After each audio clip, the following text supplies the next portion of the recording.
Audio book क्रमांक 6। पुस्तक का नाम शिष्ट बने सज्जन कहलाएं। लेखक पंडित श्रीराम शर्मा आचार्य। खानपान और स्वास्थ्य रक्षा। नंबर 1, भोजन करने के स्थान का स्वच्छ और सुरुचिपूर्ण होना आवश्यक है। उस जगह ऐसा वातावरण अथवा पदार्थों का रहना जिससे खाने वाले में विरक्ति या घृणा का भाव उत्पन्न हो, बुरा है। नंबर 2, भोजन करने से पूर्व हाथों को अच्छी तरह धोकर साफ कर लेना चाहिए। चाहे जैसे हाथों से खाने को बैठ जाना केवल स्वास्थ्य की दृष्टि से ही हानिकारक नहीं, वरन देखने वालों में विरक्ति उत्पन्न करता है। नंबर 3, भोजन करते समय खाने और पीने में चप चप का आवाज करना शिष्टाचार के विपरीत माना जाता है। खाने में बहुत शीघ्रता करना या बड़े बड़े ग्रास मुंह में डालना यह भी खराब लगता है। खाते समय भोजन के पदार्थों में दोष निकालना एक बड़ा दुर्गुण है। इससे बनाने वाला या खिलाने वाला तो असंतुष्ट होता ही है, साथ ही यह एक प्रकार से अन्न देव का अपमान करना है, जिसे हमारे धर्मशास्त्रों में बड़ा निंदनीय कहा गया है। नंबर 4, सदा दाहिने हाथ से ही खाना खाना चाहिए, जबकि दुर्घटनावश उसमें कोई बाधा उपस्थित न हो जाए। हाथ की उंगलियों को ऊपर तक साग दाल से भर लेना और उन्हें चाटते रहना भी सभ्यता के विरुद्ध है। इससे अन्य लोगों के मन में अरुचि का भाव उत्पन्न होता है। नंबर 5, पानी आदि पेय पदार्थ खड़े खड़े पीना ठीक नहीं और बहुत शीघ्र गटगट पी जाना भी बुरा है। शरबत, पानी या अन्य पेय पीकर उस बर्तन को किसी के हाथ में देने की बजाय जमीन पर एक तरफ रख देना उचित है। नंबर 6, भोजन करते समय किसी ऐसी वस्तु का नाम नहीं लेना चाहिए जिससे किसी के मन में घृणा का भाव उत्पन्न हो। साथ ही किसी ऐसे भोज्य पदार्थ की प्रशंसा करना भी ठीक नहीं जो वहां न बना हो और जिससे वहां बने पदार्थ की त्रुटि प्रकट होती हो। नंबर 7, भोजन पूरी निश्चिंतता और शांति के साथ करना चाहिए, जिससे साथ के अन्य व्यक्ति भी प्रसन्नता का अनुभव करें। नंबर 8, खाते समय भोजन के पदार्थों का इधर उधर जमीन पर गिराना या कपड़े पर गिरा लेना सफाई और सभ्यता की कमी को प्रकट करता है।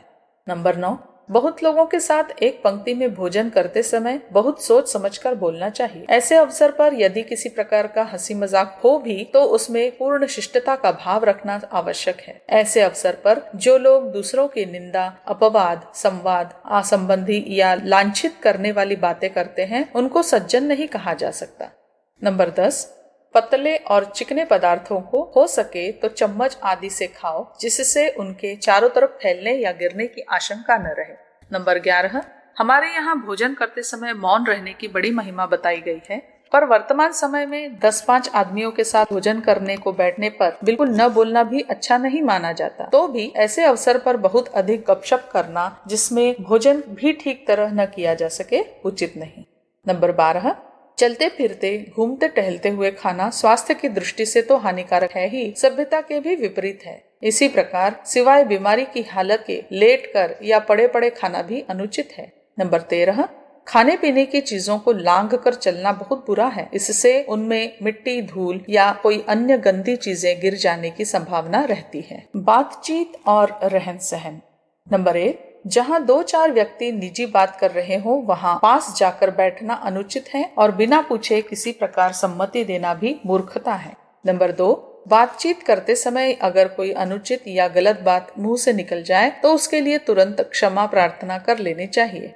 नंबर 3, बातचीत करते समय केवल अपने आप ही न बोलते रहिए, दूसरों को भी उतना ही मौका दीजिए। जो व्यक्ति दूसरों को न बोलने देकर अपनी ही बात सुनाते रहते हैं, उनसे कोई बात करना पसंद नहीं करता। नंबर 4, बातचीत में किसी से मतभेद होने पर कठोर उत्तर देकर शीघ्र ही उसे झगड़े का रूप दे देना मूर्खता है। ऐसे अवसर पर यदि किसी को गलती भी बतानी हो और जो कुछ कहना हो तो विनम्र शब्दों में ही कहना चाहिए। मेरी राय में आप भूल कर रहे हैं या आपको ठीक सूचना नहीं मिली आदि। इस प्रकार के व्यवहार से कटुता नहीं बढ़ती और आगे चलकर मतभेदों के मिटने में सहायता मिलती है।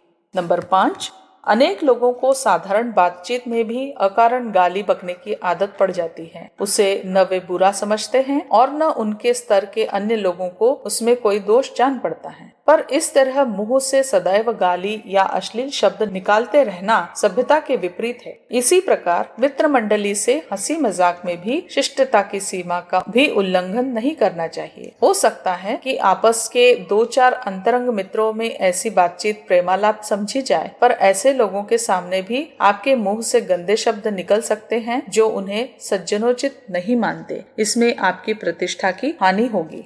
नंबर 6, जिस किसी के साथ वायदा करो उसे पूरा करने का सदैव यथाशक्ति प्रयत्न करो। जिस काम को करने का विचार न हो उसका किसी को विश्वास मत दिलाओ। नंबर 7, बातचीत के समय बीच बीच में तकिया कलाम के रूप में कोई अनावश्यक शब्द बोलते जाना या मुंह, नाक, कान, आंख, हाथ आदि अंगों को मटकाते जाना अविकसित बुद्धि के व्यक्तियों का लक्षण है। नंबर 8, किसी बात को बहुत अधिक मत बढ़ाओ। बहुत से लोगों की आदत होती है कि निस्सार बात को या जिससे हमारा कोई संबंध नहीं होता ऐसी बात को बड़े विस्तार के साथ कहने लग जाते हैं। चाहे सुनने वाले को वह बुरी लगती हो तो भी बार बार रोक कर जबरदस्ती अपनी बात सुनाते हैं। कई लोग श्रोता के सोने या ऊँघने पर भी अपनी बातों का तांता बंद नहीं करते। ये सब ढंग वार्तालाप के दोष समझे जाते हैं। नंबर 9, यद्यपि बात में अंग्रेजी की तरह थैंक यू, धन्यवाद कहते रहना हमारे देश की रीति नहीं है, तो भी किसी के उपकार या सहायता के लिए उसके प्रति किसी भी प्रकार का आभार प्रकट करना एक सज्जनोचित नियम है। नंबर 10, किसी के मुंह पर उसकी प्रशंसा करना तो बहुत अच्छी बात नहीं है। यदि कोई आपके सामने ही आपकी प्रशंसा करने लगे तो उसको रोक देना या सामने से हट जाना चाहिए। नंबर 11, यदि कोई व्यक्ति किसी से बातचीत कर रहा हो तो बीच में हस्तक्षेप करके अपनी बात छेड़ देना उचित नहीं कहा जा सकता। इसी प्रकार एक आदमी से बातचीत को अधूरा छोड़कर दूसरे से बात प्रारंभ कर देना भी नियम के विरुद्ध है।